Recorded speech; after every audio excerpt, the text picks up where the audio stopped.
Obeying అనే పదము మనము హెబ్రీ భాషలో చూస్తే, పాత నిబంధనలో చూస్తే ఎక్కడ చూసినా షమా అని చూస్తారు మీరు. షమా, SHAMA, షమా. షమా అనే పదము పాత నిబంధనలో చాలా తక్కువగా వాడబడింది. బాగా వినాలి, తక్కువగా వాడబడింది.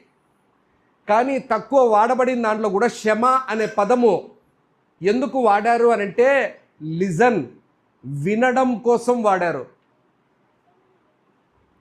అప్పట్లో విధేయత అంటే ఏంటి బ్రదర్?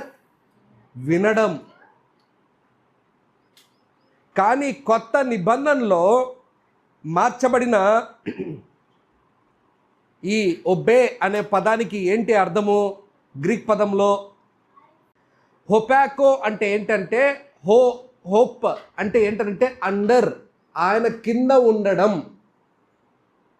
ఒపాకో ఆయన కింద ఉంటూ వినడం అని అర్థం. పాత నిబంధనలో వినడము, కానీ కొత్త నిబంధనలో ఆయన కింద ఉంటూ